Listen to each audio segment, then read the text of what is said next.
ಕೌಂಡ್ಲಿಗ ಭೂಪಾಲ ನಿಮ್ಮದಾಗಿ ಬಂದಂತಹ ಕಾರ್ಯ ಬಹಳವಿದೆ. ನನ್ನನ್ನು ಕಾಣುವುದಕ್ಕಾಗಿ ಯಾರು ಬಂದಿದ್ದಾರಂತಲ್ಲ.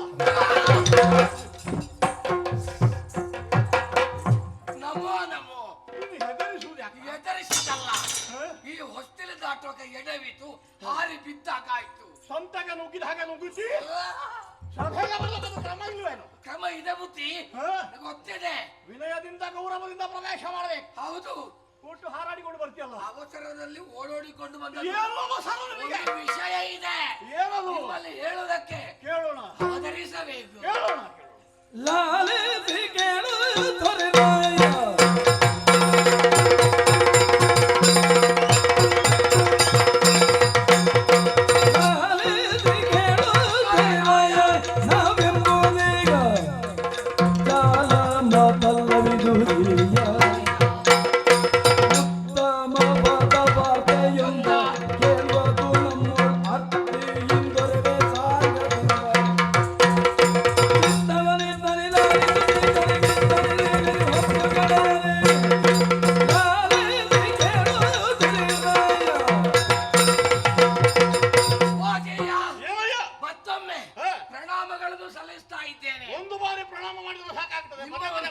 ನಿಮ್ಮ ಮೇಲೆ ವಿಶೇಷವಾದಂತಹ ಗೌರವ ಹಾಗಾಗಿ 1000 ಬಾರಿ ನಮಸ್ಕಾರ ಮಾಡಿದ್ರು ಕಡಿಮೆ.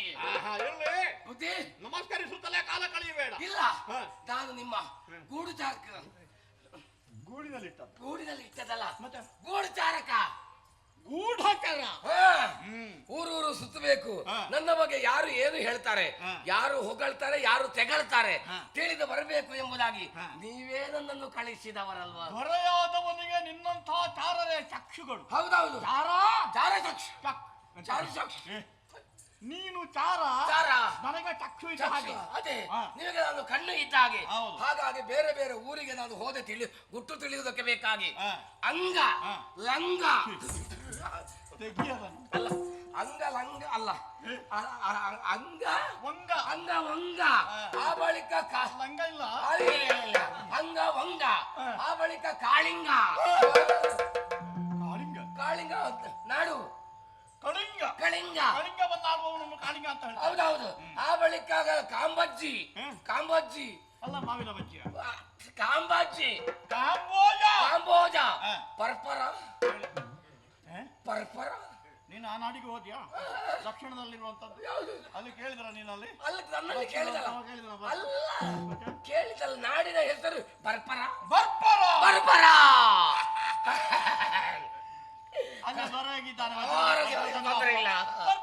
ವಜ್ರದಂಗ. ಹೌದು. ಆ ಬಳಿಕ ಕಾರ್ಕೋಟಕ. ನೀನೆಲ್ಲ ಉರಗಗಳ ಹೆಸರು ಹೇಳ್ತೀಯಲ್ಲ ಪುಣ್ಯಾತ್ಮ. ಉರಗಲ್ಲ, ಕನ್ನಡ ಮಾತಾಡುವ ಊರು ಕರ್ನಾಟಕ. ಆ ಬಳಿಕ ಕೊಂಕಣಿ. ಕೊಂಕಣಿ ಅಲ್ಲ, ಕೊಂಕಣದಲ್ಲಿ ಬದುಕುವವರು ಹಾಗೆ ಹೇಳು. ಹೌದು, ಕೊಂಕಣ. ಕೇರಳ. ಹೀಗೆ ಬೇರೆ ಬೇರೆ ಊರಿಗೆ ಹೋದಲ್ಲಿ ಎಲ್ಲರೂ ನಿಮ್ಮನ್ನು ಹೊಗಳ್ತಾ ಇದ್ದಾರೆ. ಹೌದು, ನಿಮ್ಮ ಬಗ್ಗೆ ಬಹಳ ಪ್ರಚಾರ ಉಂಟು. ಒಂದು ಎರಡು ಸಾಹಿತ್ಯ ಹೇಳುವುದಕ್ಕೆ ಕೇಳಬೇಕು. ಈಗ ಅಂಗಕ್ಕೆ ಹೋದೆ, ಕೌಂಡ್ಲಿಕ ಭೂಪತಿಗಳು ಅವರಿಗೆ ಸರಿ ಇಲ್ಲ ಹೇಳ್ತಾರೆ. ನೀನು ಈಗ ಹೇಳಿದ್ದು ಹೊಗಳ್ತಾರೆ ಅಂತ ಅಲ್ಲ, ಹೊಗಳ್ತ ನಿಮ್ಮನ್ನು ಹೊಗಳಿದ್ದು ತಗೊಳ್ಳುದಲ್ಲ, ಸರಿ ಇಲ್ಲ ಅಂತ ತಗೊಳ್ತಲ್ಲ, ನಿಮ್ಮನ್ನು ಹೊಗಳದು. ಸರಿ ಇಲ್ಲ ಅಂತ ಹೊಗಳುವುದೇನೋ. ಅವರು ಸರಿ ಇಲ್ಲ ಅಂತ ಹೇಳಿದ್ರೆ ಹೊಗಳುದು ಹೇಗೆ? ಯಾವ್ದು ಅವ್ರು ಹೇಳುದು ಸರಿ, ಹೊಗಳುದು. ನನ್ನ ಜೊತೆಗೆ ಇರುವವ ನೀನು ಅದನ್ನ ಹೇಳುವುದೇನೋ. ಅಲ್ಲ, ಇಲ್ಲದಿದ್ರೆ ನಿಮಗೆ ಸರಿ ಉಂಟಾ? ಸರಿ ಉಂಟಾ? ಅವರು ಬೇಕಾದ್ರೆ ದೂರದವರು ಏನು ಬೇಕಾದ್ರೆ ಹೇಳಿಸ್ತೀನಿ. ನನ್ನ ಜೊತೆಗೆ ಇದ್ದವ ನೀನು ಕೂಡ ಅದನ್ನು ಅನುಭವಿಸಿ ಮಾಡಲು ಹೇಳ್ತಾ ಇದ್ದೇನೆ. ನಿಮಗೆ ಸರಿ ಇಲ್ಲ. ಎಲ್ಲಿ ಕಂಡ ಕೊರತೆ? ನನ್ನಲ್ಲಿ ಕೊರತೆ ಅಲ್ಲ, ಸರಿ ಇಲ್ಲ. ಸರಿ ಸಮಾನ. ನಿಮಗೆ ಜೋಡಿ ಇಲ್ಲ. ಎಷ್ಟು ಉಂಟು ಜೋಡಿ? ಯಾವ ಎಲ್ಲ ಹಾಕಿಕೊಂಡು ಬರ್ಲಿಕ್ಕೆ ಆಗ್ತದೆ? ಅದಲ್ಲ. ಸಭಾವಲಯ ಅಂದ್ರೆ ದೇವಾಲಯ ಅದಲ್ಲ, ಹಾಗೆ ನೋಡು. ಅದು ಜೋಡಲ್ಲ. 12 ಬಗೆ ಅದಲ್ಲ, ನವರತ್ನಗಳಿಂದ ಕೂಡಿಸಿ ಬಂಗಾರದ ಕಾಲಿಗೆ ಹಾಕುವ ಬೇರೆ ಬೇರೆ ಒಂದೊಂದು ಕಡೆಗೆ ಹೋಗುವಾಗ ಒಂದೊಂದು ಪಾದುಕೆ ಅಲ್ಲ, ಜೋಡಿಗರು. ಸರಿ ಜೋಡಿ ಇಲ್ಲ. ನಿಮಗೆ ಸಮಗಾರರು ಇಲ್ಲ. ಎಷ್ಟು ಜನ ಇಲ್ಲ, ಅವರವರಿಗೆ ಬೇರೆ ಬೇರೆ ಕುಟೀರ ಕಟ್ಟಿ ಕೊಟ್ಟಿದ್ದಾರೆ. ಅದಲ್ಲ ಛೆ, ಅದಲ್ಲ ಸರಿ ಸಮಾನರಾದ ಸರಿ ಸಮಾನರು ಯಾರು ಇಲ್ಲ ಎಂಬುದಾಗಿ ಹೊಗಳ್ತಾ ಇದ್ದಾರೆ. ಆಗಸಕ್ಕೆ ಆಕಾಶವೇ ಸರಿ, ಸಾಗರಕ್ಕೆ ಸಾಗರವೇ ಸರಿ, ಕೌಂಡ್ಲಿಕನಿಗೆ ನೀವೇ ಸರಿ, ನನಗೆ ನಾನೇ ಸರಿ. ನನಗೆ ನಾನು ದೊರ ನೀನು ಆಳು. ಅಲ್ಲ, ಆಳಿಗೆ ಆಳೇ ಸರಿ. ಈ ಮಾತನ್ನು ಕೇಳಿ ಸಂತೋಷವಾಯ್ತು. ನನಗೆ ತುಂಬಾ ಸಂತೋಷ ಆಯ್ತು. ಆ ಬಳಿಕ ವಂಗಕ್ಕೆ ಹೋದೆ. ಅಲ್ಲಿ ವಂಗ ಆ ದೇಶದಲ್ಲಿ ನಿಮ್ಮನ್ನು ಹೊಗಳ್ತಾ ಇದ್ದಾರೆ. ಏನು? ಛೆ, ಕೌಂಡ್ಲಿಕ ಭೂಪತಿಗಳು ಅವರು ನಾಯಿ ಮಾಂಸ ಮಾರ್ತಾರೆ. ನನಗೆ ಇದ್ದ ಕೆಲಸ ನೋಡ್ಲಿಕ್ಕೆ ಸಮಯ ಇಲ್ಲ, ಇನ್ನು ಅದಕ್ಕೆ ಯಾರು ಹೋಗ್ತಾರೆ? ಎಂತದು ನಿಮ್ಮನ್ನು ಹೊಗಳದು? ಅದು ಕೂಡ ಯಾವ ಮಾಂಸ? ನಾಯಿ ಮಾಂಸ ಮಾರ್ತಾರೆ.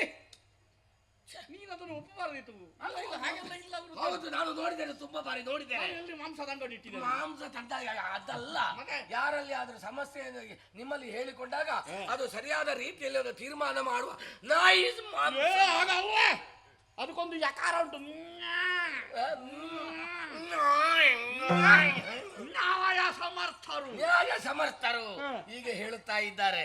ಆ ಬಳಿಕ ಮತ್ತೊಂದು ಊರಿಗೆ ಹೋಗುವಾಗ ಕೌಂಡ್ಲಿಕ ಭೂಪತಿಗಳು ಅವರಿಗೆ ಏನುಂಟು, ಏನಿಲ್ಲ. ಇದೊಂದು ಹೊಗಳುವ ಕ್ರಮ. ಏನಿಲ್ಲ ಅಂತ ಹೇಳಿದ್ರೆ ನೀವೆಲ್ಲ ಉಂಟು ಹೇಳ್ಬೇಕಿತ್ತು, ಬೇಕಾದೆಲ್ಲ ಉಂಟು. ಅದೇ ಹೊಗಳುದೇ ನಿಮ್ಮದು. ಅಷ್ಟೈಶ್ವರ್ಯ ಸಂಪನ್ನ ತಾನೆ ಕೌಂಡ್ಲಿಕ ಭೂಪತಿಗಳಿಗೆ ಏನು ಉಂಟು, ಏನಿಲ್ಲ. ಅದೊಂದು ಹೊಗಳುವ ಕ್ರಮ. ಹಾಗೆ ಹೌದು, ಏನುಂಟು ಏನಿಲ್ಲ ಕೇಳಲಿಕ್ಕೆ ಏನಿಲ್ಲ, ಎಲ್ಲವೂ ಕೊರತೆ ಇಲ್ಲ, ಕೊರತೆ ಇಲ್ಲ, ಪರಿಪೂರ್ಣ. ಇದು ಕೇಳಿ ಸಂತೋಷ ಆಯ್ತು. ಮತ್ತೊಂದು ಊರಿಗೆ ಹೋಗುವಾಗ ಅಲ್ಲಿ ವಿಶೇಷ ಏನು? ಅಲ್ಲಿ ನಿಮ್ಮನ್ನು ಹೊಗಳುದಲ್ಲ, ಹೊಗಳುವುದೇ ಇಲ್ಲ, ನಿಮ್ಮ ಬಗ್ಗೆ ಪೂಜೆ ಮಾಡ್ತಾ ಇದ್ದಾರೆ. ಆ ಊರಿಗೆ ಹೋದ್ರೆ ನೀವು ಮನುಷ್ಯನೇ ಅಲ್ಲ, ಮತ್ತೆಂತದ್ದು ಭೂತವೂ ಅಲ್ಲ, ದೈವ. ನೆಲ ಬಿಟ್ಟಿದ್ದೀರಿ. ಮನುಷ್ಯತ್ವದಿಂದ ದೇವತ್ವಡೆಗೆ ಮುಟ್ಟುವುದಕ್ಕೆ ಸ್ವಲ್ಪ ಈಗ ಮಧ್ಯದಲ್ಲಿ ನೇತಾಡ್ತಾ ಇದ್ದೀರಿ. ಅಂತರ್ಪಿಶಾಚಿ ಅಲ್ಲ, ದೇವತ್ವಕ್ಕೆ ಮುಟ್ಟುವುದಕ್ಕೆ ಸ್ವಲ್ಪ ಅಂತ. ಮಾನವತೆಯನ್ನು ಬಿಟ್ಟು ದೇವರಾಗುವುದಕ್ಕೆ ಹೌದು. ಆ ಮನೆಗೆ ಹೋಗಿ ನೋಡುವಾಗ ನಿಮ್ಮ ಬಗ್ಗೆ ನನಗೆ ಗೊತ್ತಾಯ್ತು. ಎಲ್ಲರ ಮನೆಯ ಗೋಡೆಯಲ್ಲಿ ನಿಮ್ಮ ಭಾವಚಿತ್ರವನ್ನು ತೂಗು ಹಾಕಿದ್ದಾರೆ, ಒಂದು ಹೂವಿನ ಮಾಲೆಯನ್ನು ಹಾಕಿದ್ದಾರೆ, ಊದುಬತ್ತಿ ಹೊತ್ತಿಸಿಟ್ಟಿದ್ದಾರೆ. ನಾನು ಜೀವಂತ ಇರುವಾಗ ಯಾಕೆ ಅದೆಲ್ಲ? ಜೀವಂತ ಇರುವಾಗಲೇ ಮಾಡಿದವರು. ನಾನು ಹತ್ತಿದ್ದೇನೆ ಅದೆಲ್ಲ ಮಾಡ್ಲಿಕ್ಕೆ. ಜೀವಂತ ಇರುವಾಗ ಯಾಕೆ ಚಿತ್ರಪಟ, ಯಾಕೆ ಹೂವಿನ ಮಾಲೆ, ಅದೊಂದು ಸತ್ತದ ಊದುಗಡ್ಡಿ, ಸತ್ತದಲ್ಲಿ ಮಾತ್ರ ಮಾಡುದಾ? ಎಲ್ಲಿ ಅದಿರಿಸಬೇಕು? ದೇವರದ್ದಾದ್ರೆ ಇರಿಸ್ತಾರೆ. ಅದೇ ದೇವರದ್ದು ಈಗ ನಾವು ಗೋಡೆಯಲ್ಲಿ ತೂಗು ಹಾಕಿ ಮಾಲೆ ಹಾಕಿ ಬತ್ತಿ ಹೊತ್ತಿಸಿ ಇಡುವುದಿಲ್ವಾ? ಹಾಗೆ ದೇವರ ಹಾಗೆ ನೀವು ನನ್ನನ್ನು ಪೂಜೆ ಮಾಡ್ತಾ ಇದ್ದಾರೆ. ಪೂಜೆ ವಿಷಯ ಬಿಡಿ, ನಿಮ್ಮ ಬಗ್ಗೆ ಈಗ ಭಜನೆ ಕೂಡ ಪ್ರಾರಂಭ ಆಗಿದೆ. ಭಜನೆ ಯಾರು ಸಾಹಿತ್ಯ ಕಟ್ಟಿದ ಮನೆ ಭಜನೆ, ಬೀದಿ ಭಜನೆ, ಓಣಿ ಭಜನೆ, ನಗರ ಭಜನೆ, ಏಕ ಭಜನೆ, ಅರ್ಧ ವಾರ್ಷಿಕ ಭಜನೆ, ಹೀಗೆ ಬೇರೆ ಬೇರೆ ಬೇರೆ ಬೇರೆ ರೀತಿಯಲ್ಲಿ ನಿಮ್ಮ ಭಜನೆ. ನಿಂತು ಭಜನೆ, ಕುಣಿತ ಭಜನೆ, ಕುಳಿತ ಭಜನೆ. ಭಜನೆಗೆ ಪ್ರಾರಂಭ ಮಾಡೋಣ. ನಾನು ನೋಡಿದ್ದೇನೆ ನಿಮ್ಮ ಬಗ್ಗೆ ಭಜನೆ ಪ್ರಾರಂಭ. ಏನು ನಿಮ್ಮ ಬಗ್ಗೆ ಭಜನೆ ಮಾಡ್ತಾ ಇದ್ದಾರೆ ಅಂತ ತಿಳಿಬೇಕು ಅಂತ ಒಂದು ಮನೆಗೆ ಹೋದೆ. ಹೋಗುವಾಗ ಭಜನೆ ಮುಗಿದಿದೆ. ಕರ್ಮಕ್ಕೆ ಹೋದ ಮತ್ತೆ ಪಂಚಕಜಾಯಕ್ಕೆ ಹೋದ. ಅಲ್ಲ, ಭಜನೆ ಮುಗಿದಿದೆ, ಕೊನೆಯದೊಂದು ಹಾಡು ಉಳಿದಿತ್ತು, ಮಂಗಳ ಹಾಡು. ಆ ಮಂಗಳ ಹಾಡಿನಲ್ಲಿ ನಿಮ್ಮ ಹೆಸರು ಬಂದಿದೆ. ಹೌದಾ? ಹೇಗೆ ಕೇಳೋದು? ಆ ಭಜನೆಯನ್ನು ಕೇಳಿದೆ. ಮಂಗಳ ಹಾಡು, ಅದರಲ್ಲಿ ನಿಮ್ಮ ಹೆಸರು ಮಂಗಳೋ ಜಯ ಮಂಗಳೋ ಮಂಗಳೋ ಶುಭ ಮಂಗಳೋ ಬತ್ತಲೆ ನಿಂತಿ ಕೌಳಿಕಗೆ ಬತ್ತಲೆ ನಿಂತಿ ಕೌಳಿಕಗೆ ಮಂಗಳೋ ಶುಭ ಮಂಗಳೋ ಮಂಗಳೋ ಜಯ ಮಂಗಳೋ ಚಪ್ಪೆ ಸಕ್ಕರೆ ಇರ್ಲಿಲ್ವ ಅಲ್ಲಿ? ಸಕ್ಕರೆ ಇರ್ಲಿಲ್ಲ. ಅಲ್ಲ, ಮುಕ್ತಾಯ ಕೊನೆಗೆ ಚಪ್ಪೆ ಎಂತದ್ದು ಎಂತದ್ದು? ಅದು ಮಂಗಳೋ ಮತ್ತೆ ಜಯ ಮಂಗಳೋ ಬತ್ತಲೆ ನಿಂತಿಗ ಕೌಳಿ. ಎಲ್ಲಿ, ಯಾವಾಗ, ಎಂತದ್ದು? ಯಾರು ನೋಡಿದ್ದು? ಯಾರು ಅಲ್ಲ, ಅವರು ಹೇಳ್ತಾ ಇದ್ದಾರೆ ನಿಮ್ಮ ಬಗ್ಗೆ. ನಮ್ಮ ಕುರಿತಾಗಿರುವ ಸಾಹಿತ್ಯ ಅಲ್ಲ ಅದು. ಅದೊಂದು ಮಕ್ಕಳ ಹಾಡಿನಲ್ಲಿ ಉಂಟು. ಬತ್ತಲೆಂತ ಬೌದ್ಧರಿಗೆ ಅಂತ ಹೇಳಿದ್ದದು. ಬತ್ತಲೆಗಿಂತ ನಿಮಗೆ ಭಜನೆಗೆ ಸಾಹಿತ್ಯ ಒಂದೇ, ಮಧ್ಯ ಒಂದೊಂದು ದೇವರನ್ನು ಸೇರಿಸುದು ಸಾಹಿತ್ಯ. ಅದು ಹತ್ತೇ ಸಾಹಿತ್ಯ. ನೀವು ನಿಲ್ಲಿಲ್ವಾ? ಒಟ್ಟು ನಿಮ್ಮ ಬಗ್ಗೆ ಎಲ್ಲರೂ ಗೌರವವನ್ನು ತೋರ್ತಾ ಇದ್ದಾರೆ ಈ ಊರದೆಲ್ಲ. ಭಜನೆ ಕತೆ ನನ್ನಲ್ಲಿ ಹೇಳ್ಬೇಡ. ನಾನು ಮೊನ್ನೆ ಭಜನೆ ಕೇಳಿದೆ. ಇಂದಿರೇಶ ಕುಂದ ಮಾಧವ ಯಾವ ಕುಂದ ಮಾಧವ ಅವನಿಗೆ ಮುಕುಂದ ಅಂತ ಸಾಯ್ತಾನವ ಮತ್ತದ ಶ್ರೀಚ ಮುಂಡೇಶ್ವರಿ ಬೇರೆ ಮುಂಡೇಶ್ವರಿ ಬೇರೆ ಅವ ದೇವರನ್ನು ಮುಂಡೆ ಮಾಡ್ಲಿಕ್ಕೆ ಹೊರಟವ ಅವರ ವಿಷಯ ಬೇಡ. ನಿಮ್ಮನ್ನು ಹೊಗಳ್ತಾ ಇದ್ದಾರಲ್ಲ ಈ ಒಂದು ಇದನ್ನೆಲ್ಲ ಕೇಳಿ ನನಗೆ ಬಹಳ ಸಂತೋಷವಾಯ್ತು. ಆಮೇಲೆ ಕೊನೆಗೆ ನಾನು ನಿಮ್ಮ ಕಮಲದಲ್ಲಿಗೆ ಹೋದೆ. ನಿಮ್ಮ ಕಮಲದಲ್ಲಿಗೆ ಅದು ನನ್ನ ಕಮಲ. ಸುಮ್ಮನೆ ಒಂದು ಅಪಪ್ರಚಾರ ಮಾಡಬಾರ್ದು ಹಾಗೆಲ್ಲ ಹೇಳ ಬಹಿರಂಗವಾಗಿ ಹಾಗೆ ಹೇಳಿದ್ರೆ ಸಭೆಯವರಲ್ಲಿ ಮಹಾರಾಜರಿಗೆ ಗುಟ್ಟಿನಲ್ಲಿ ಯಾರದು ಇದು ಹೆಂಗಸ ಕಮಲ ಅಲ್ಲ, ಊರು ಕಮಲ. ಅವು ನಿಮ್ಮ ಮಾವನೂರು ಕಮಲಾವತಿಗೆ ಹೋಗಿ ಕಮಲಾವತಿ ಪಟ್ಟಣ. ಮಾವ ಸಾಯಲಿ, ಮಾವನ ಮಗಳು ರತಿ ಹೇಗಿದ್ದಾಳೆ ನನ್ನನ್ನು ಕೇಳಿಲ್ಲ ಮಾವ ಹೇಗಿದ್ದಾರೆ. ನೀವೆಂತ ನನ್ನನ್ನು ಹಿಂದಿ ಅಂತ ಎಣ್ಣೆ ತೆಗಿತೀರಾ ನೀವು? ನನ್ನ ನಿರೀಕ್ಷೆಯಲ್ಲೇ ಇರುವವಳು ಅವಳ ನಿರೀಕ್ಷೆಯಲ್ಲಿ. ಅದೇ ನಾನು ಕೂಡ ಹೋಗುವಾಗ ಅಂತ ನನ್ನ ಮಾವನ ಮಗಳು ಅಲ್ಲಿ ವಿಶೇಷವಾಗಿ ಕಂಡೆ. ಕಮಲಾವತಿ ಪಟ್ಟಣಕ್ಕೆ ಹೋಗುವಾಗ ಅಲ್ಲಲ್ಲಿ ಜನ ಸೇರಿದ್ದಾರೆ. ಅವರು ಗುಸು ಸುದ್ದಿ ಮಾತಾಡ್ತಾ ಇದ್ದಾರೆ. ಇನ್ನು ಕೆಲವರು ಮಾವಿನ ಮರ ಕಡಿತಾ ಇದ್ದಾರೆ, ಇನ್ನು ಕೆಲವರು ಬಿದಿರು ಕಡಿತಾ ಇದ್ದಾರೆ, ಇನ್ನು ಕೆಲವರು ಬಿಳಿ ಬಟ್ಟೆ ತಯಾರು ಮಾಡಿದ್ದಾರೆ. ಮೊನ್ನೆ ಮಾವನ ಷಷ್ಠಬ್ದಿ ಪೂರ್ತಿ ಕಾರ್ಯಕ್ರಮವನ್ನು ಪೂರೈಸಿ ನಾನು ಬಂದದ್ದು. ಇಷ್ಟು ಬೇಗನೆ ಗೊಟ್ಟಕ್ಕಂದು ಬಿಟ್ಟಿಯ ಮಾವ. ಕೊನೆಯ ಕಾಲಕ್ಕೆ ನಿನ್ನ ಬಾಯಿಗೆ ಇನ್ನಷ್ಟು ತುಳಸಿ ತೀರ್ಥವನ್ನು ಬಿಡುವಂತಹ ಯೋಗವು ಈ ಅಳಿಯನಿಗೆ ಆಗಿ ಹೋಯ್ತಲ್ಲ. ನಿನ್ನಂತ ಒಬ್ಬ ಪ್ರಗಲ್ಭ ರಾಜಕಾರಣಿ ಅಳಿದದ್ದು, ಹಿರಿಯ ಮುತ್ಸದ್ದಿ ಅಳಿದದ್ದು, ರಾಜಕೀಯಕ್ಕೆ ತುಂಬಲಾರದಂತಹ ನಷ್ಟ. ಈ ಮೂಲಕವಾಗಿ ನನ್ನ ಶ್ರದ್ಧಾಂಜಲಿಯನ್ನು ಸಮರ್ಪಿಸುವ ಅಜಾತ ಶತ್ರು. ಈಗ ಹೆಣ ಎಲ್ಲ ಕೊಂಡೋಗಿ ಇಟ್ಟಾಯ್ತಾ ಕಷ್ಟಕ್ಕೆ? ಮೊದಲು ನೀವು ನನ್ನ ಹೆಣವನ್ನು ಕೊಂಡೋಗಿ ಚಟ್ಟದಲ್ಲಿ ಇರಿಸಿ. ಎಂತ ಒಂದು ಕಲ್ಪನೆಗೆ ಹೋಗಿದ್ದೀರಿ ನೀವು. ನೀನ್ ಹೇಳಿದಲ್ವಾ ಎಂತದು? ಮಾವಿನ ಮರ ಕಡಿತಾರೆ, ಹೊಲ ತೆಗೀತಾರೆ, ಬಿಳಿ ಬಟ್ಟೆ ತಂದಿದ್ದಾರೆ, ಆಮೇಲೆ ಬಿದಿರು ಕಡಿತಾರೆ. ನಿಮ್ಮ ಮಾವ ಹೋದ್ರ?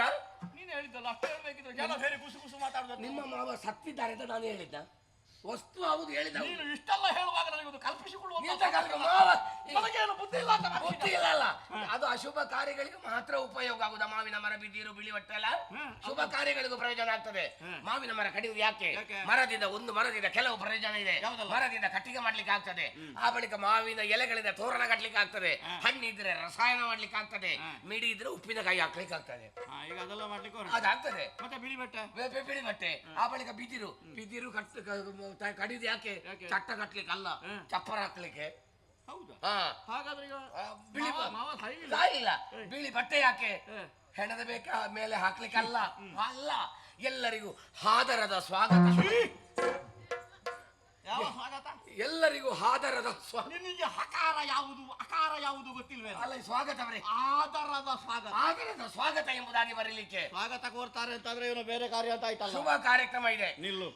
ನಾನೀಗ ಶ್ರದ್ಧಾಂಜಲಿ ಸಮರ್ಪಣೆ ಮಾಡಿದ್ದೇನೆ. ಹೌದೌದು. ನಾನೀಗ ಮಾವನ ಕುರಿತಾಗಿ ಮಾಡಿದಂತಹ ಶ್ರದ್ಧಾಂಜಲಿಯನ್ನು ಹಿಂದಕ್ಕೆ ಕಳೆದಿರುತ್ತೇನೆ. ಕೊಂದದ್ದು ಧರ್ಮಕ್ಕೆ. ನಮಗೆ ರಾಜಕಾರಣಿಗಳಿಗೆ ಯಾವ ಅರ್ಥದಲ್ಲಿ ಬೇಕಾದ್ರೂ ಮಾತಾಡಬಹುದು. ಅಲ್ಲಿ ಶುಭ ಕಾರ್ಯ ಏನು? ಏನು ಶುಭ ಕಾರ್ಯ? ಮದುವೆ. ಅಲ್ಲ, ಈ 60 ಕಳೆದವರೆಲ್ಲ ಮದುವೆ ಆಗಲಿಕ್ಕೆ ಹೊರಟ್ರೆ ಯುವಕರಿಗೆ ಮೊದಲು ಹುಡುಗಿ ಇಲ್ಲ. ಎಂತ ಇದು ಮುದುಕರ ಮದುವೆ ಅಲ್ಲ, ನಿಮ್ಮ ಮಾವನ ಮದುವೆ ಅಲ್ಲ. ಅವರ ಮಗಳು ರತಿ ಇದ್ದಾಳಲ್ಲ, ನಿಮ್ಮ ಮಾವನ ಮಗಳು ರತಿ. ಆ ರತಿಗೆ ಮದುವೆ ಅಂತ. ಗಂಡು ನಾನಿರುವಾಗ ನೀವು ಗಂಡೆ ಅಲ್ಲ. ಯಾರು ಹೇಳಿದ್ದು? ಅಲ್ಲ, ನೀವು ಮದುವೆ ಆಗುವ ಗಂಡು ನೀವಲ್ಲ. ಮದುವೆ ಆಗುವ ಗಂಡು ನೀವಲ್ಲ. ಮತ್ತೆ ದ್ವಾರಕೆಯಲ್ಲಿ ಕೃಷ್ಣನ ಮಗ ಮನ್ಮಥನಿಗೆ ಮದುವೆ ಮಾಡಿ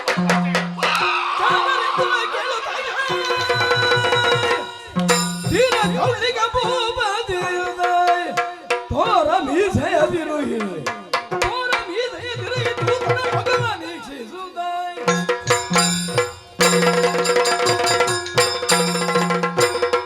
ಏನು ಪ್ರಮೇಯ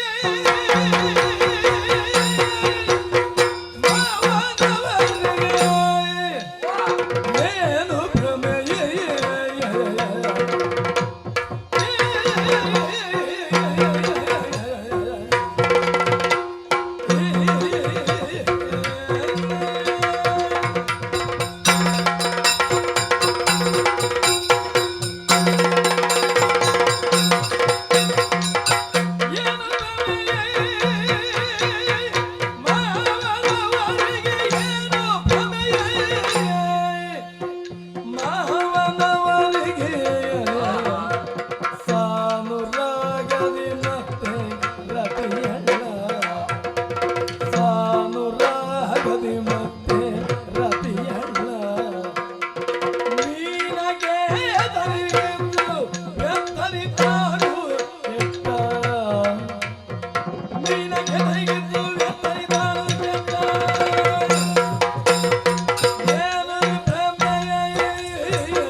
ನಿನ್ನ ಕಾರ್ಯಕ್ಷಮತೆಯ ಬಗ್ಗೆ ಆ ನನಗೆ ಸಂತೋಷವಾಗಿದೆ. ವಾ ಯಾಕೆ ಯಾಕೆ ಬುದ್ಧಿ? ನೀನು ಮದುವೆಯಲ್ಲಿ ಭಾಗವಹಿಸಿ ಒಂದಿಷ್ಟು ಊಟ ಮಾಡಿ 4 ಹೋಳಿಗೆ ತಿಂದು ಬಂದು ನನ್ನಲ್ಲಿ ಹೇಳ್ತಿದ್ರೆ ಏನಾದ್ರು ಪ್ರಯೋಜನ ಇತ್ತು? ಏನು ಪ್ರಯೋಜನ ಇರ್ತಿರ್ಲಿಲ್ಲ. ಮದುವೆಯ ವರ್ತಮಾನ ಸಿಕ್ಕಿದ ಕ್ಷಣವೇ ವಾ ಮಹಾರಾಜರಿಗೆ ಅಗತ್ಯವಾಗಿ ಹೇಳಬೇಕಾದಂತದ್ದು ಆ, ಎಂಬ ಉದ್ದೇಶದಿಂದ ಓಡೋಡಿ ಬಂದ ಎಲ್ಲ ಹೌದು ನಂಬಿಕಸ್ತ ದೂತ ನೀನು. ಆಗ್ಲಿ. ಸಂತೋಷವಾಯಿತು. ಆ, ಮುಂದೊಂದು ದಿನ ಸಂಪುಟ ವಿಸ್ತರಣೆ ಮಾಡಿ ನಿನಗೊಂದು ಸಚಿವ ಸ್ಥಾನವನ್ನು ಕೊಡ್ತೇನೆ ನಾನು. ಕಾಯ್ತಾ ನಿರೀಕ್ಷೆಯಲ್ಲಿ ಇರ್ತೇನೆ.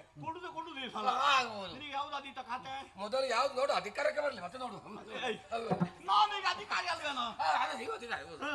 ಕೊಡ್ತೇನೆ. ಆಗಲಿ. ಆದ್ರೆ ಮಾವನ ವಿಚಾರದ ಬಗ್ಗೆ ಎಣಿಸಿದಾಗ ಅಷ್ಟೇ ಖೇದವಾಗುತ್ತಾ ಇದೆ. ಎಲ್ಲಿಯಾದ್ರೂ ಉಂಟೇನೋ? ಏನು 60 ಕಳೆದ ಮೇಲೆ ಅರುಳು ಮರಳು ಅಂತ ಒಂದು ಮಾತಿದೆ. ಮಾತು ಉಂಟು. ಇವನ ತಲೆ ಪೂರ್ಣ ಹಾಳಾಗಿ ಹೋಗಿದೆ. ಹೌದು, ಇವತ್ತಲ್ಲ. ಯಾರಲ್ಲಿ ಸಂಬಂಧ ಮಾಡಬೇಕು, ಯಾರಲ್ಲಿ ಸಂಬಂಧ ಮಾಡಿದ್ರೆ ನಮ್ಮ ಯೋಗ್ಯತೆ ಹೆಚ್ಚಾಗುತ್ತದೆ ಎಂಬ ವಿಚಾರದ ವಿಮರ್ಶೆ ಇಲ್ಲದೆ ಇಲ್ಲದೆ ಕತ್ತಿರನಾಗಿಯೂ ಒಬ್ಬ ಗೋಬಳನ ಮಗನಿಗೆ ಮಗು ಹೆಣ್ಣನ್ನು ಕೊಡ್ತಾನೆ ಅಂತಾದ್ರೆ ಆ ಹುಡುಗಿಯ ಪಾಡುವೆ ಹಾಡು ಹಾಡು ಮಾಡಿದಾಗೆ ಹಿಂದೆ ಮುಂದೆ ನೋಡದೆ ಯೋಚಿಸಿ ಕಾರ್ಯವನ್ನು ಕೆಡಿಸಿದ ಹುಡುಗಿಯ ಪಾಲನ್ನು ಹಾಳು ಮಾಡಿದ. ಹಾಳು ಮಾಡಿದ. ಗಂಡು ಮಕ್ಕಳು ಇಲ್ಲ ತಪಾಪಿಸಿದ್ದಾರೆ. ಕೆಟ್ಟವ. ಬೇರೆಯವರ ವಿಷಯ ಬೇಡ. ನೀವು ಯಾರು?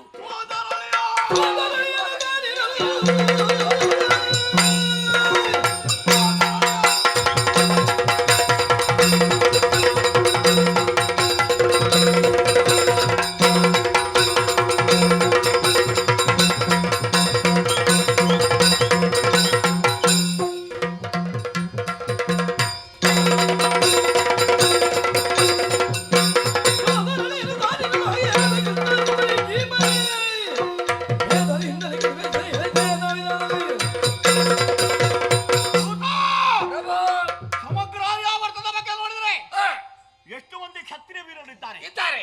ಹೌದಲ್ವಾ? ಹೌದೌದು. ಅವರಿವರ ವಿಚಾರ ಬೇಡ. ಬೇಡ. ನಾನು ಯಾರೊಬ್ಬನಿಗೆ ಸಂಬಂಧದಲ್ಲಿ ನೀವು ಸೂತ್ರ ಅಳಿಯ.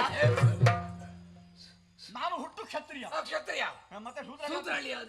ಸೋದರಳಿಯ. ಸೋದರ ಅಳಿಯ ನೀವು. ಸೋದರಳಿಯನು ತಾನಿರಲು ಇರಲು ಹಗೆಯಾದ ಕೃಷ್ಣನ ಮಗನಿಗೆ ಹೌದು. ಹೆಣ್ಣನ್ನು ಕೊಡ್ಲಿಕ್ಕೆ ಹೊರಟಿದ್ದಾನಲ್ಲ. ಹೌದೌದು. ಎಷ್ಟು ಕಾರ್ಯ ಹಾಳಾಗುತ್ತದೆ. ಹಾಳಾಯ್ತು. ಏಯ್, ಓ ಲೋಕದಲ್ಲಿ ಒಬ್ಬ ಮಾವನ ಮಗಳಿದ್ರೆ ಮಾವ ಮದುವೆಗೆ ಹೊರಡುವಾಗ ಹಕ್ಕಿನ ಅಳಿಯನಿದ್ದ ಅಂತ ಮೊದಲು ಆಲೋಚನೆ ಮಾಡ್ಬೇಕು. ಆಲೋಚನೆ ಮಾಡ್ಬೇಕು. ಅವನಲ್ಲಿ ಕೇಳ್ಬೇಕು. ಕೇಳಬೇಕು. ನಾನು ಮಗಳಿಗೆ ಪ್ರಾಯ ಬಂತು, ಮಗನೇ ಹೌದೌದು. ನಿನಗೆ ಮದುವೆ ಆಗ್ಲಿಕ್ಕೆ ಮನಸ್ಸುಂಟು ಮನಸ್ಸುಂಟ ಉಂಟು ಅಂತ ಆದ್ರೆ ನಾನು ಅವಳನ್ನು ಹೀಗೆ ಕೊಟ್ಟು ಮದುವೆ ಮಾಡ್ತೇನೆ ಮದುವೆ ಮಾಡ್ತೇನೆ ಅಂತ ಹೇಳ್ಬೇಕು. ಹೇಳಬೇಕಿತ್ತು. ಅವನು ಹೇಳದೆ ಕೇಳದೆ ಗುಟ್ಟಿನಲ್ಲಿ ಶುದ್ಧ ಕ್ಷತ್ರಿಯರೆಲ್ಲ ಈ ಕಾಲಕ್ಕೆ ಕತ್ತಿಮ ಸಹಿತಾ ಇದ್ದಾರೆ. ಹೌದೌದು. ಕೃಷ್ಣನ ಕುರಿತಾದಂತಹ ಹಗೆಯಿಂದ ಅಂತಹ ಕೃಷ್ಣನ ಮಗನಿಗೆ ಕೊಡುವುದರ ಮೂಲಕವಾಗಿ ಇವನು ಕ್ಷತ್ರಿಯರ ವಿರೋಧ ಕಟ್ಟಿಕೊಂಡು ಹಾಗಾಗಿ ಹೋಯ್ತಲ್ಲ. ಹಾಗಾಗಿ ನನ್ನನ್ನು ಕಡೆಗಣಿಸಿದ. ನನಗೆ ಹೇಳಿಲ್ಲ ಇಷ್ಟೆಲ್ಲ ಮಾಡ್ತಾನೆ ಅಂತ ಆದ್ರೆ ಬಿಡ್ತಾನೆ ಅಂತ ಭಾವಿಸಿದ. ನೀವು ಇಲ್ಲಿ ಏನು ಮಾತಾಡ್ತಾ ಇರ್ತೀರಲ್ಲ, ಅಲ್ಲಿ ಹೋಗಿ ಏನಾದ್ರು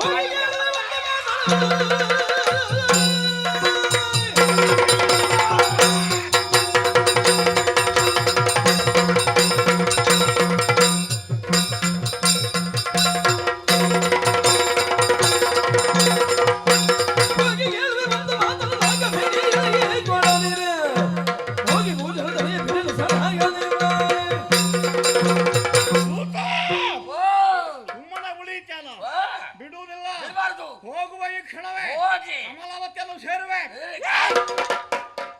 ಮಾವ ಮರ್ಯಾದೆಯಲ್ಲಿ ಹೇಳ್ತೇನೆ, ಮದುವೆಯಾಗದೆ ಉಳಿದದ್ದು ನಿನ್ನ ಮಗಳಿದ್ದಾಳೆ ಅಂತ. ನಿನ್ನ ಮಗಳನ್ನು ಕೊಟ್ಟು ಮದುವೆ ಮಾಡುವಾಗ ಅಳಿಯ ಯಾಕಪ್ಪ ಈ ರೀತಿಯಾಗಿ ಕತ್ತಿ ಹಿಡ್ಕೊಂಡು ಬಂದು ಹೆದರಿಸ್ತಾ ಇರುವಿ? ಸಿಟ್ಟಿನಲ್ಲಿ ಬಂದು ಮಗಳನ್ನು ಕೇಳಬೇಕೆ? ಸಮಾಧಾನದಲ್ಲಿ ಬಂದು ಕೇಳಿದರೆ ಸಂತೋಷದಲ್ಲಿ ನನ್ನ ಮಗಳನ್ನು ಮದುವೆ ಮಾಡಿ ಕೊಡುವುದೇ ಇಲ್ಲ. ನಿನ್ನ ಮಗಳ ಯಾಕೆ ತಲೆ ನಿಂಬೀಗ ನನಗೆ? ನನ್ನ ಮಗಳು ಮತ್ತೆ ಎಂತ ಅದಕ್ಕೆ? ಯಾರು ಹೇಳಿದ್ದು ಕೊಡ್ತೇನೆ ಅಂತ? ಮತ್ತೆ ಮಾವನಾಗುತ್ತೆ ನೀನು? ಮಾವನದ್ದು. ಮತ್ತೆ ನಾನು ಮಾವನದಲ್ಲ. ನೀವು ಆ ರೀತಿಯಾಗಿ ಸಿಟ್ಟಿನಲ್ಲಿ ಗದರಿಸುವಾಗ ನಿಮ್ಮ ಮಾವ ಆ ರೀತಿಯಲ್ಲಿ ಹೇಳಬೇಕು ಅಂತ ಭಾವನೆ ತೋರಿಸಿದ್ದು. ಅವನು ಆ ರೀತಿಯಲ್ಲಿ ತೋರಿದ ಅಂತ ಆದ್ರೆ ಉಳಿತಾನೆ ಅಂತ ಅರ್ಥ. ಒಂದು ವೇಳೆ ವಿರೋಧಿಸಿ ಮಗಳನ್ನು ಕೊಡದೆ ನಿರ್ಣಯ ಮಾಡಿದಂತೆ ಮದುವೆ ಮಾಡ್ಲಿಕ್ಕೆ ಹೊರಟ್ರೆ ಬಿಡ್ತೇನೆ ಅಂತ ಭಾವಿಸಬೇಡ. ಬಿಡಬಾರ್ದು. ಅಲ್ಲಿ ಹೊಡೆದು ದಿಗುಬಲಿ ಕೊಡುವೆ, ಪ್ರಾಣಹಾನಿ ಮಾಡುವೆ. ಯಾರು ವಿರೋಧಿಸಲಿ ಅವರ ತಲೆಯನ್ನು ಕಡಿದು ಚೆಲ್ಲಿ ರಕ್ತದ ಮಳೆ ಸುರಿಸಿ ಓಕುಳಿ ಹರಿಸಿ ಆಗಲಿ ಆ ರತಿಯ ಕೊರಡಿಗೆ ಮಾಂಗಲ್ಯ ಬಿಗಿದು ಮಣಿಮಯವಾದಂತಹ ವರುಥವನ್ನೇರಿ ಟಕ್ಕ ಟಕ್ಕ ಟಕ್ಕ ಟಕ್ಕ ಟಕ್ಕ ನಿರೀಕ್ಷೆಯಲ್ಲಿ ನಾವು ಇರ್ತೇವೆ. ಬರುವಾಗ ನಾಡಿಗೆ ನಾಡು ಶೃಂಗಾರವಾಗಿ ಆಮೇಲೆ ನಮ್ಮ ಸೇನೆ ಸಿದ್ಧವಾಗಿ 3 ಅಕ್ಷೋಹಿಣಿ ಸೇನೆ ಬೇಕು. 3 ಅಕ್ಷೋಹಿಣಿ ಸೇನೆ ತಯಾರಾಗಿ ನನ್ನ ವೈಭವಕ್ಕಾಗಿ ಎಲ್ಲರಲ್ಲಿ ಆಯುಧ ಇರಲಿ. ಎಲ್ಲ ಆಯುಧ ನಮಗೆ ಬೇಕಾದಂತೆ ವ್ಯವಹಾರ ಉಂಟು ಅಂತಾದ್ರೆ ಆಯುಧ ತೆಗೆದುಬೇಡ. ಅಲ್ಲ, ಆಯುಧ ನಿಮ್ಮದು ಒಳಗೆ ಇರಲಿ, ಹೊರಗೆ ಹಾಕಬೇಡಿ. ಈಗ ಒಂದು ವೇಳೆ ವಿರೋಧಿಸಿದ್ರೆ ಆಯುಧವನ್ನು ಹೊರಗೆ ಬಾಕಿ ಹಾಗೆ ಯುದ್ಧ ಮನೆಯಲ್ಲಿ ಯುದ್ಧ. ಹೌದು. ಹೋಗಿ ಬರ್ತಾರೆ. ಹೋಗುವ. ಮಣಿಮಯವಾದ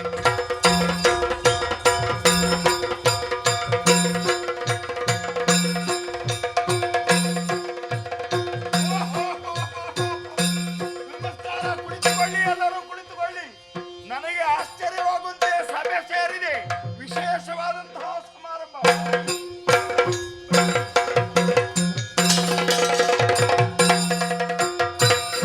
ಕಂದ ಕೌಳಿಗಲಿನ ಬಂದುದರಿಂದಲೇ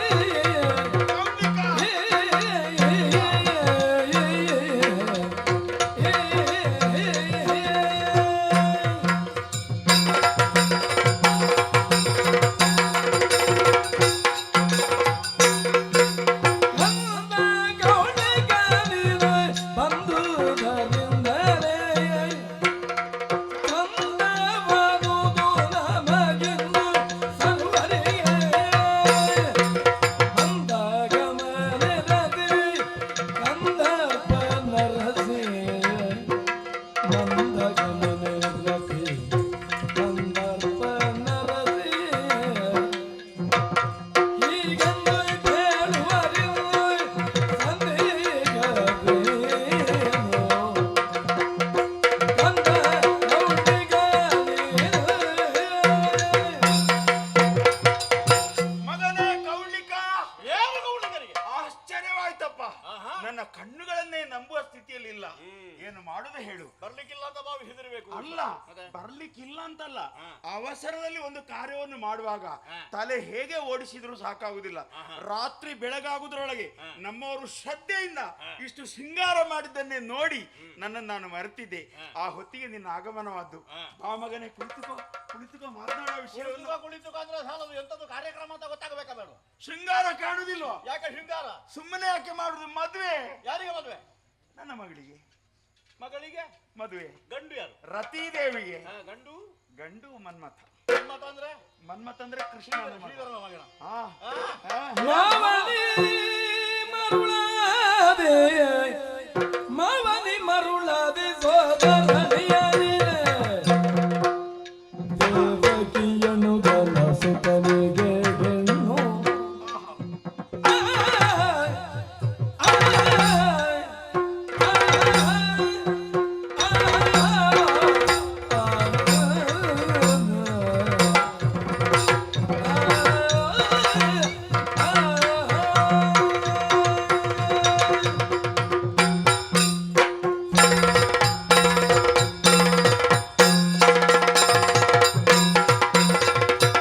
ಮಾವನಿ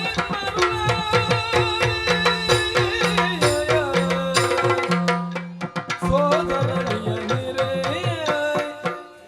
ದೇವಕಿಯನು ಗನ ಸುತನಿಗೆ ಹೆಣ್ಣ ದೇವಕಿಯನು ಗನ ಸುತನಿಗೆ ಹೆಣ್ಣ ಈ ಬೋದು ಚಿತ್ತವಲ್ಲ ಬೇಗದೊಡಾರತಿ ಈ ಬೋದು ಚಿತ್ತವಲ್ಲ ಬೇಗದೊಡಾರತಿ ದೇವಿಯ ಎನಗಿತ್ತು ಕರುಣಿಪು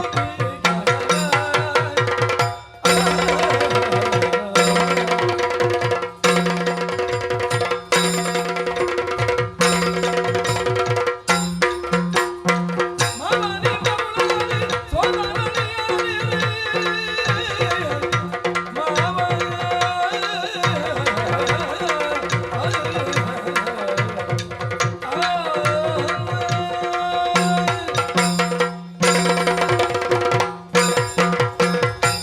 ಏ ಮಾಯ, ಸೋದರಳಿಯನೇ, ಮರುಳಾದ್ರೆ ಹೇಗೆ? ಪ್ರಾಯ ಆಗಿದೆ. ಪ್ರಾಯಕ್ಕೆ ಸರಿಯಾಗಿ ಮರುಳು ಅಂತ ಲೋಕದ ನುಡಿತಾನೆ.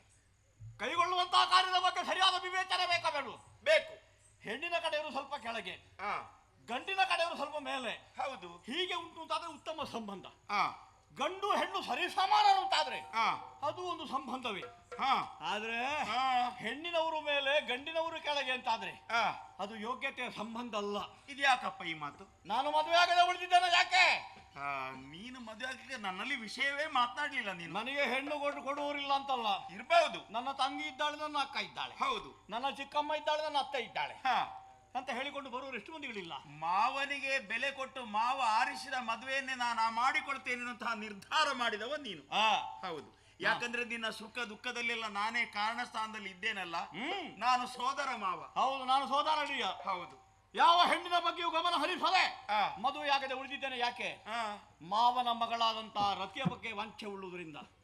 ಇವತ್ತಲ್ಲ ನಾಳೆ ಆದರೂ ಪ್ರಸ್ತಾಪ ಬಂದಿತು. ಮದುವೆಯಾಗುವುದಿದ್ರೆ ಮನದಲ್ಲಿ ಇರಿಸಿಕೊಂಡಂತ ಅವಳನ್ನ ಮದುವೆ ಆಗುವುದು ಎಂಬ ತೀರ್ಮಾನದಲ್ಲಿ ಕಾಲ ಕಳೆಯುತ್ತಾ ಇದ್ರೆ ನನ್ನ ಅರಿವಿಗೆ ಬಾರದೆ ನೀವೀಗ ಗೋವಳರ ಕುಲದಲ್ಲಿ ಹುಟ್ಟಿದ ಕೃಷ್ಣನ ಮಗನಿಗೆ ಹೆಣ್ಣು ಕೊಡ್ಲಿಕ್ಕೆ ಹೊರಟಿದ್ದೀರಲ್ಲ, ಆದ ಕಾರಣ ಹೇಳ್ತಾ ಇದ್ದೇನೆ, ಅವನಿಗೆ ಕೊಡುವುದಕ್ಕೆ ನನ್ನ ಸಮ್ಮತಿ ಇಲ್ಲ. ನಾನು ರತಿಯನ್ನು ಮದುವೆ ಆಗುವುದಕ್ಕೆ ಬಂದವನು.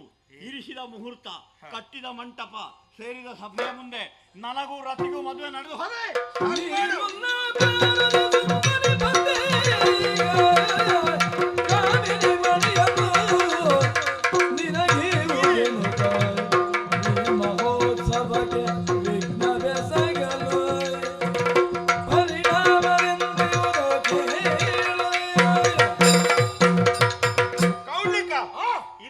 ಸ್ವಲ್ಪ ಹೆಚ್ಚಾಯ್ತು ನಿನ್ನ ಮಾತು. ಯಾಕೆ? ಯಾಕಂದ್ರೆ ನಿನ್ನ ಶ್ರೇಯಸ್ಸಿಗೆ ನಾನೇ ದಾರಿ ಮಾಡಿಕೊಟ್ಟವ. ಹೌದು. ನಿನ್ನ ಮೇಲೆ ಅಪಾರವಾದಂತಹ ಪ್ರೀತಿ ನನಗಿದೆ.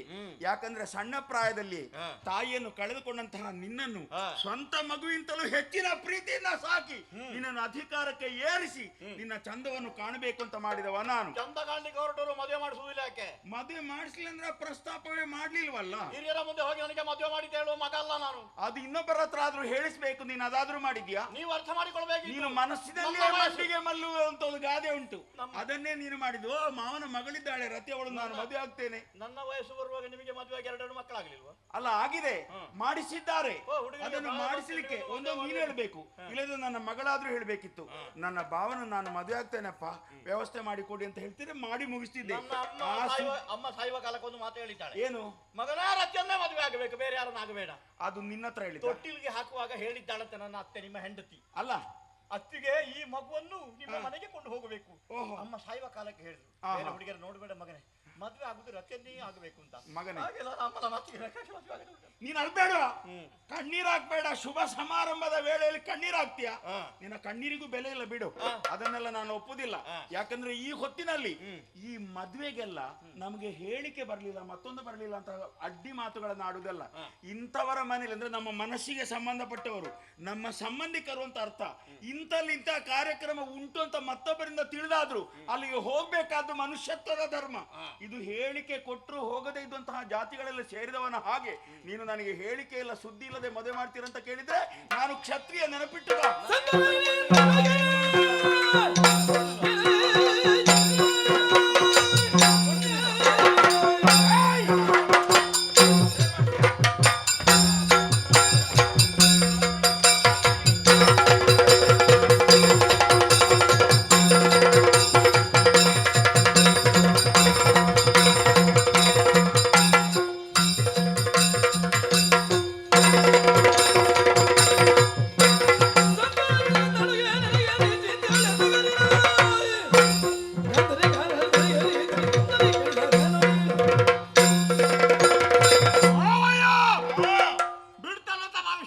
ಮತ್ತೇನು ಮಾಡ್ತೀನಿ? ನಿಮ್ಮ ಕೈ ಕಾಲು ಕಟ್ಟಿ ಕಂಬಕ್ಕ ಬಿಗಿದು ರಚನೆ ಹೇಳ್ಕೊಂಡು ಹೋದೇನು? ನನ್ನ ಕೈ ಸುಮ್ಮನೆ ಇರುವುದಿಲ್ಲ, ಇದಕ್ಕೆ ಕತ್ತಿ ಅಂತ ಹೆಸರು. ನಾನು ಕ್ಷತ್ರಿಯ.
ಕದನಕ್ಕೆ ಬಂದಿದ್ದೇನೆ ಮನ್ಮಾತ.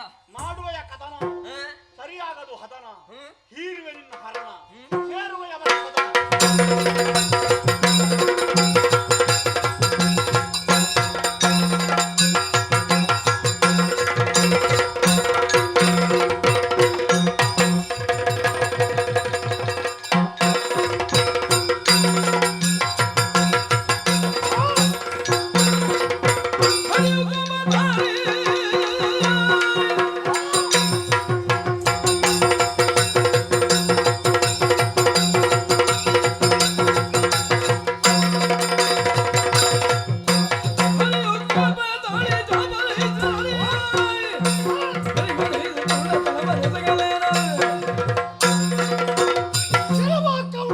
ವಾಸುದೇವ, ಹರಿಯನ್ನು ವಿರೋಧಿಸುವುದಕ್ಕಾಗಿ ಮುಂದುವರಿತಾ ಇದ್ದಲ್ಲ, ಏನು ನಿನ್ನ ಗ್ರಹಚಾರ ಒಳ್ಳೆದು. ನಾನು ಇಷ್ಟು ಕ್ರೋಧ ಭರಿತರಾಗಿ ಮುಂದುವರಿದ್ರು ಯಾಕೋ ಸುದರ್ಶನ ಮುಂದೆ ಹೋಗುತ್ತಾ ಇಲ್ಲ. ಇಲ್ಲ ಇದ್ರಲ್ಲಿ ರುಂಡ ಮುಂಡ ಈ ಮೊದಲೇ ಭೂಮಿಗೆ ಬೀಳುತ್ತಿತ್ತು, ಮತ್ತು ಮುಂದುವರಿತಾ ಬರ್ತಾ ಇದ್ದಲ್ಲ. ನನ್ನನ್ನು ವಿರೋಧಿಸಿ ನೀನು ಬದುಕಬಲ್ಲ ಹೇಳು. ಮೊದಲೊಂದು ಬಾರಿ ಮೊದಲೊಂದು ಬಾರಿ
ನನ್ನ ನಿನ್ನ ಹಾಗೆ ಇವತ್ತು ನೀನೇ ಇದ್ದಲ್ಲ, ಜನ್ಮ ಜನ್ಮಾಂತರೀಯವಾದ ಹಾಗೆ. ಒಂದು ಕಾಲಕ್ಕೆ ದಾನವ ಸಾಮ್ರಾಟನಾಗಿದ್ದೆ ನಾನು. ಕಾಲನೇಮಿ ಎಂಬ ಹೆಸರು ಹೊಂದಿದ್ದೆ. ದೇವಲೋಕವನ್ನು ಪ್ರವೇಶ ಮಾಡಿ ದೇವತೆಗಳನ್ನು ಸದೆಬಡಿದ ಕಾಲಕ್ಕೆ ದೇವೇಂದ್ರನ ಮೊರೆ ಕೇಳಿ ನೀನು ಬಂದಿದ್ದಿ. ಆವಾಗ ವೈಕುಂಠ ವಾಸಿ ನೀನು. ಚಕ್ರಾಯುಧವನ್ನು ಹಿಡಿದು ಬಂದಂತಹ ಕಾಲಕ್ಕೆ ಯುದ್ಧ ನಡೆಯುತ್ತಿದ್ದ ಹಾಗೆ ನನಗೆ ಮನವರಿಕೆಯಾಯ್ತು, ನನ್ನ ಈ ದೇಹ ಬಿದ್ದು ಹೋಗುತ್ತದೆ ಅಂತ. ಹಾಗಾದ್ರೆ ದೇಹ ಮಾತ್ರ ಬೀಳುವಂತದ್ದು, ಆತ್ಮ ಬಿದ್ದು ಹೋಗುವಂತದ್ದೇನು ಅಲ್ಲ. ನೀನೇ ಒಂದು ಕಾಲಕ್ಕೆ ಹೇಳಿದ್ಯಂತೆ, ನೀರಿನಲ್ಲಿ ನೆನೆಯದ, ಗಾಳಿಯಲ್ಲಿ ಒಣಗದ, ಬೆಂಕಿಯಲ್ಲಿ ಉರಿಯದ ಒಂದು ಅದ್ಭುತವಾದ ವಸ್ತು ಅಂತ ಲೋಕದಲ್ಲಿ ಆತ್ಮ. ಹಾಗಾಗಿ ನನ್ನ ಡಿಂಬ ಬಿದ್ದು ಹೋಗ್ತದೆ ಅಂತ ಆಗುವಾಗ ನಿನ್ನ ಮುಂದೆ ಶಪಥಬದ್ಧನಾಗಿದೆ ನಾನು. ಇವತ್ತು ಕೊಂದರೆ ಕೊಲ್ಲು ದೊಡ್ಡದಲ್ಲ, ಆದ್ರೆ ಜನ್ಮ ಜನ್ಮದಲ್ಲಿ ನಿನ್ನ ಹಗೆ ಕಟ್ಟಿಕೊಳ್ತಾನೆ ಅಂತ ಹೇಳಿ ಅವತ್ತು ಸತ್ತೆ. ಕಾಲನೇಮಿ ಸತ್ತ ಮೇಲೆ ನಾನು ಕಂಸನಾಗಿ ಉದಿಸಿ ಬಂದೆ. ನನಗೆ ಅಡಿಯಲಾಗಿ ಬಂದೆಯಲ್ಲ ನೀನು, ನನ್ನ ನಿದ್ದೆ ಕೆಡಿಸುವುದಕ್ಕೆ ಬಿಲ್ಲ ಹಬ್ಬದ ನಮನದಿಂದ ನನ್ನ ಪುರ ಪ್ರವೇಶ ಮಾಡಿ ಸಿಂಹಾಸನಾರೂಢನಾಗಿದ್ದಂತಹ ಕಂಸನನ್ನು ಗುದ್ದಿ ಗುದ್ದಿ ಕೊಂದೆ. ನನಗೆ ಅಡಿಯಲಾಗಿ ಬಂದದಲ್ವಾ, ನನಗೆ ಅಡಿಯಲಾಗಿ ಬಂದ ನಿನಗೆ ಅಡಿಯಲಾಗಿ ಬರಬೇಕೆಂಬ ಹಾಗೆ ನಾನು ಅಭಿಮನ್ಯು ಎಂಬ ಹೆಸರಿಂದ ಕಾಣಿಸಿಕೊಂಡೆ. ಸುಭದ್ರೆಯ ಗರ್ಭ ಸಂಜಾತನಾಗಿರುವಾಗ ಚಕ್ರವ್ಯೂಹ ಪ್ರವೇಶದ ಕಥೆಯನ್ನು ಅರ್ಧದಲ್ಲಿ ನಿಲ್ಲಿಸಿ ನಾನು ಅದರ ಒಳಗೆ ಹೋಗಿ ಸಿಲುಕಿ ಸಾಯುವ ಹಾಗೆ ಮಾಡಿದೆ. ನೀನು 3 ಜನ್ಮ ಮುಗಿದು ಹೋಯ್ತು. ಇದು 4ನೆಯದ್ದು ಚತುರ್ಜನ್ಮ. ಮತ್ತು ನೀನು ಸುಧಾರಣೆ ಆಗ್ಲಿಲ್ಲ. ಯಾಕೆ ಸುಧಾರಣೆ ಅಲ್ಲ, ಹಾಗೆ ಹಾಗೆ ಕೃಷ್ಣನ ವಿರೋಧಿಸಿದ್ರೆ ಏನಾಗ್ತದೆ ಗೊತ್ತಾಗಿಯೂ ಹಾಗೆ ಕಟ್ಟಿಕೊಂಡ್ರೆ ಕಟ್ಟಿಕೊಳ್ಳುವುದೇ ನಾನು. ಮತ್ತು ಹಾಗೆ ನಾನು ಈಗ ಏನ್ ಮಾಡ್ತೀಯ? ನಿನ್ನ ಮಗನ ಮದುವೆಯ ನೆಮನದಿಂದ ಕಾಣಿಸಿಕೊಂಡಿದ್ದೇನೆ. ನಿನ್ನ ಮಗ ಬಿದ್ದಿದ್ದಾನೆ, ನಿನ್ನ ಸೇವೆಯು ಬೀಳ್ತದೆ. ಬದುಕಬೇಕು ಅಂತ ಇದ್ರೆ ಇಲ್ಲಿಯವರೆಗೆ ನನ್ನ ಆಟ, ಇನ್ನು ನಿನ್ನ ಆಟ ಅಂತ ನನ್ನ ಹೇಳಿದಂತಾದ್ರೆ ನಿನ್ನನ್ನು ಉಳಿಸಬಲ್ಲೆ. ಅಳಿದ ಮಗನ ವಿಷಯವಾಗಿ ನಾನು ಮರಗುತ್ತಾ ಇದ್ರೆ ಆ ವಿಷಯ ನಿನಗೆಲ್ಲಿ ಗೊತ್ತಾಗಬೇಕು? ನಿನಗೆ ಅಂತಹ ಸಮಸ್ಯೆಗಳು ಬರಲಿಲ್ಲ. ಆ ಮಗ ಒಬ್ಬ ಹುಟ್ಟುವಲ್ಲಿವರೆಗೆ ನೀನು ಬದುಕಿ ಉಳಿಲಿಕ್ಕೂ ಇಲ್ಲ. ಬದುಕಿದ್ರೆ ಅಲ್ಲ, ಆ ರೀತಿಯಲ್ಲಿ ಬದುಕುವುದು ಬೇಡ ನನಗೆ. ಅದರ ಮೊದಲು ನಿನಗೊಂದು ವ್ಯವಸ್ಥೆ ಮಾಡಬೇಕು ಅಂತ ನಿನ್ನ ಚಕ್ರ ತಿರುಗಿಸ್ತೇನೆ ನಾನು. ಹೌದಾ?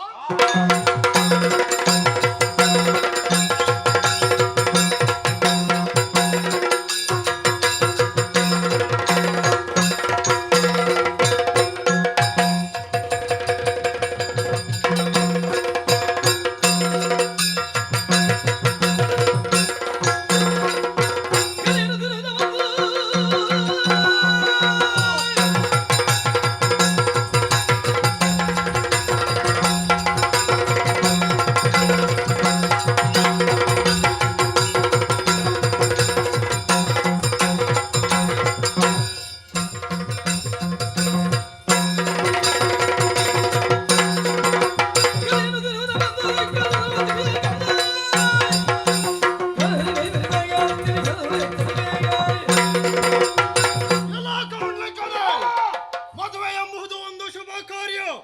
ಅದನ್ನು ನಿಲ್ಲಿಸುವುದಕ್ಕೆ ಮುಂದಾಗುತ್ತಾ ಇದೆಯಲ್ಲ, ಪ್ರಶ್ನಿಸುವುದಕ್ಕೆ ಬಂದವ ಭೀಮಸೇನ. ಬಕನನ್ನು ಗೆಲ್ಲಿದಂತಲ್ಲ, ನನ್ನ ಶಕುತಿಯ ನೋಡಿ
ಎಷ್ಟೋ ಮಂದಿ ಕ್ಷತ್ರಿಯ ವೀರರು ಮಾರಣ ಹೊಂದುವುದಕ್ಕೆ ನೀನೇ ಕಾರಣರಾಗಿರುವೆ. ನಿಜ.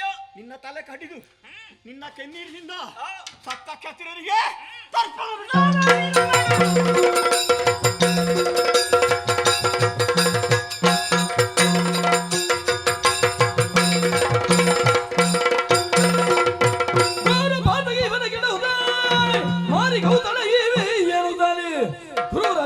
ರೂಪ ಮಾತಲು ಜವರಿ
ಅಲ್ಲಿಯವರೆಗೆ ವಹಿಸಿದ. ನೋಡು, ಹೌದು. ಉಪಕಾರ ಮಾಡಿದ್ರಿಂದ ಬದುಕಿ ಉಳಿದಿದ್ದೇವೆ. ಅಂತೂ ಒಂದು ದೊಡ್ಡ ಗಂಡಾಂತರ ಕಳೆದು ಹೋದ ಹಾಗಾಯ್ತು. ಇಂತಹ ಅಳಿಯಂದಿರು ಬೇರೆ ಯಾರು ಇಲ್ವಲ್ಲ. ಛೇ, ಇವ ಒಬ್ಬನೇ. ಒಬ್ಬನೇ. ಏನು ಮಾಡ್ಲಿ, ನಾನು ಹುಟ್ಟಿದ್ದಾನಲ್ಲ. ಅಂತೂ ಇವನ ಕಥೆ ಮುಗಿದು ಹೋಯಿತು. ಮುಗಿಸಿದಿರಿ. ಅಂದ್ರೆ ಹೇಗೆ? ಹಾ. ಕಲ್ಯಾಣ ಕಾರ್ಯಕ್ರಮ ಇದು. ಹಾ. ಈ ಶುಭ ಕಾರ್ಯಕ್ರಮದಲ್ಲಿ ಹಾ. ಮೃತ್ಯುವಾಗಿ ನಮ್ಮ ಪಾಲಿಗೆ ಒದಗಿ ಬಂದವ ಇವ. ಹಾ. ಆ ಮೂಲಕವಾಗಿ ಇವಂತವನ್ನು ಜಯಿಸಿದೆವು. ಹಾ. ಆ ಮೂಲಕವಾಗಿ ಎಲ್ಲವರಲ್ಲಿ ಕೂಡ ಅಮೃತತ್ವ ಸಿದ್ಧಿಸುವುದಕ್ಕೆ ದಾರಿ ಮಾಡಿಕೊಟ್ಟ ಸ್ವಾಮಿ. ಅಪಶಕುನದ ನಿವಾರಣೆಯಾಗಿ ಹೌದು. ಅಮೃತತ್ವದ ಸೇಚನವಾಗಿದೆ ಅಲ್ವೇ? ಹೌದು. ಯಾಕಂದ್ರೆ ಸಮುದ್ರ ಮಥನದ ಕಾಲದಲ್ಲಿ ಹಾ. ಹುಟ್ಟಿಕೊಂಡಂತಹ ಹಾಲಾಹಲ ಎಂಬಂತಹ ವಿಷವನ್ನು ಉಂಡ ಸ್ವಾಮಿ ಹಾ. ಲೋಕದ ಸರ್ವ ಜೀವರುಗಳನ್ನು ರಕ್ಷಣೆ ಮಾಡಿದ. ಹೌದು. ಆ ಮೂಲಕವಾಗಿ ಅಮೃತೋತ್ಪತ್ತಿಗೆ ಕಾರಣನಾದ ಹಾ. ಆ ಪ್ರಭು ಶಂಕರನ ಅನುಗ್ರಹದಿಂದಲಾಗಿ ಹಾ. ಈ ಕಾರ್ಯಕ್ರಮ ಈ ಹೊತ್ತು ಸುಸೂತ್ರವಾಗಿ ನೆರವೇರುವುದಕ್ಕೆ ಹಾ. ಈಗ ನಾವು ಸಿದ್ಧರಾಗಿದ್ದೇವೆ. ಶಂಕರ ನಾರಾಯಣರಲ್ಲಿ ಭೇದ ಉಂಟೆ? ಖಂಡಿತ ಇಲ್ವಲ್ಲ. ಇಲ್ಲವೇ ಇಲ್ಲ. ಆದ್ರೆ ಅವನೇ ಅಮೃತೇಶ್ವರ. ನಾವು ನಿಶ್ಚಯಿಸಿದಂತಹ ಮುಹೂರ್ತಕ್ಕೆ ಸರಿಯಾಗಿ ಮದುವೆ ಕಾರ್ಯಕ್ರಮ ಆಗ್ಬೇಕು. ಹಾ. ಆ ಮದುಮಕ್ಕಳು ಬರ್ಲಿಲ್ಲ. ಎಲ್ಲಿ ಮಗ ಶೃಂಗಾರ ಮಾಡಿಕೊಂಡು ಬಂದು ಅನ್ನಕ್ಕೆ ಇವರ ಗಲಾಟೆಯಲ್ಲಿ ಮಕ್ಕಳಿಗೇನು ಆಗ್ಲಿಲ್ಲ. ನೀನು ಸ್ವಲ್ಪ ಬದುಕಿ ಸರಿ, ನೋಡಿ ತಗೊಳ್ಳಿ, ಮದುಮಗಳ ಕೈಯಲ್ಲಿ ಕೊಡಿ. ಹಾ ಮಗಳೇ ಹಿಡ್ಕೊ. ಸಾಲ ವಿನಿಮಯ ಮಾಡಿಕೊಡಿ. ನೀವು ಪರಸ್ಪರ ನೋಡಿ, ಯಾರಿಗೂ ಏನು ಖರ್ಚಿಲ್ಲ. ಒಂದ್ಸಲ ಕೈ ಚಪ್ಪಾಳೆ ನೋಡೋಣ. ಹಾ, ಅವಸರದ ಮದುವೆ. ಹಿರಿಯರಿಗೆ ನಮಸ್ಕಾರ ಮಾಡಬೇಕು. ನಮಸ್ಕಾರ ಮಾಡಿದ್ರೆ ಅಡ್ಡ ಬಿದ್ದು ಕಾಲಿಡಿಬೇಕು. ಹೌದು. ಇನ್ನೊಂದ್ಸಲ ನನ್ನ ಕಾಲಿಡಿಲಿಕ್ಕೆ ನಿಮಗೆ ಪುಣ್ಯ ಉಂಟೋ ಇಲ್ಲೋ ಗೊತ್ತಿಲ್ಲ ಮಕ್ಕಳೇ ನನಗೆ. ಹೌದು. ಇಲ್ಲಿ ದೇವರು ಪ್ರಾಮುಖ್ಯವಾಗಿ ಬೇಕಾದ್ದು ನನಗೂ ಅಲ್ಲ, ಪ್ರಧಾನ ಪಾತ್ರ ಇಲ್ಲಿ ಉಂಟಲ್ಲ. ದೇವರಿದ್ದಾರೆ, ಅವರೇ ಪ್ರಧಾನ. ಯಾಕಂದ್ರೆ ಅವರೇನು ನೀವೇನು ಅಂತ ತಿಳ್ಕೊಂಡೇ ನಿಮ್ಮ ಪ್ರಾಧಾನ್ಯವನ್ನು ನಾನು ತೋರಿಸಿಕೊಟ್ಟ. ಒಳ್ಳೆಯದು. ಆದ್ರೆ ಹಸೆಬನಲ್ಲಿ ಕೂತ್ಕೊಳ್ಳಿ. ಕೂತ್ಕೊಳ್ಳಿ ಮಕ್ಕಳು. ಒಳ್ಳೆಯದು. ಅಂತೂ ಈ ಗೌಂಡ್ಲಿಕ ಎಂಬಂತಹ ಈ ಶಕ್ತಿಯನ್ನು ನಿಗ್ರಹಿಸುವುದು ದೊಡ್ಡ ವಿಷಯ ಅಲ್ಲ ನನಗೆ. ಆಹಾ. ಯಾಕಂದ್ರೆ ಅವ ಎಚ್ಚರಿಸಿದ್ದಾನೆ, ಹರಿಯನ್ನು ವಿರೋಧಿಸುವುದೇ ನನ್ನ ಉದ್ದೇಶ ಅಂತ. ಹೌದು. ಚಕ್ರವನ್ನು ಕಳುಹಿಸಬಹುದಿತ್ತು, ಹಾ. ಆದ್ರೆ ನಾನು ಕಳುಹಿಸಲಿಲ್ಲ. ಯಾಕೆ? ಹಾ. ನನ್ನ ತಂಗಿಯಾಗಿರುವಂತಹ ಈ ದ್ರೌಪದಿಯಲ್ಲಿ ಹೌದು. ಸುಪ್ತವಾಗಿ ಅಡಕವಾಗಿರುವಂತಹ ಒಂದು ಅದ್ಭುತ ಶಕ್ತಿ ಇದೆ. ಹಾ. ಅದು ಒಂದು ಸಲ ಪ್ರಕಟ ಆಗಬೇಕು. ಆ ಮೂಲಕವಾಗಿಯೇ ಇವನಿಗೆ ತಕ್ಕ ಶಿಕ್ಷೆ ಆಗಬೇಕು ಎನ್ನುವುದು ನನ್ನ ಸಂಕಲ್ಪ. ನೀನು ಕೃಷ್ಣನಾದ್ರೆ ಅವಳು ಕೃಷ್ಣೆ. ಹೌದು. ನಿನ್ನ ಪ್ರತಾಪ ಪ್ರಪಂಚವೇ ತಿಳ್ಕೊಂಡಾಗಿದೆ. ಹ್ಮ್. ಈ ಅಮ್ಮನವರದು ಸ್ವಲ್ಪ ಆದ್ರೂ ಇರ್ಲಿ ಅಂತ ನೀನು ಅವಕಾಶ ಮಾಡಿ ಕೊಟ್ಟಿದ್ದಿ ಅಂತ ನಮಗೂ ಸಂತೋಷ. ಹೌದು. ಯಾಜ್ಞ ಸೇನೆ ಏನು ಅಂತ ಗೊತ್ತಾಗಬೇಕಲ್ಲ. ಹೌದು. ಅದಕ್ಕಾಗಿ ಈ ರೀತಿಯಾಗಿ ಮುಂದುವರೆದು ಬಂದಿದೆ. ಒಳ್ಳೆಯದು. ಅಂತೂ ಹಾ. ಬಂದಿರುವಂತಹ ಎಲ್ಲಾ ರೀತಿಯ ವಿಘ್ನಗಳು ದೂರವಾಗಿ ಹೋಯಿತು. ಹಾ. ಅಂತೂ ಈ ಕಲ್ಯಾಣದ ಸಂದರ್ಭದಲ್ಲಿ ಹೌದು. ಈ ಮದುಮಕ್ಕಳನ್ನು ಹಾ. ನಾವು ಈ ಹೊತ್ತು ಹಾ. ಒಂದು ವಿಷಯಕವಾಗಿ ಹೇಳಬೇಕಾಗ್ತದೆ. ಹಾ. ಅಂದ್ರೆ ಕಾಮ ಅಂದ್ರೆ ಇಚ್ಛೆ, ಹೌದು. ರತಿ ಅಂದ್ರೆ ಆಸಕ್ತಿ.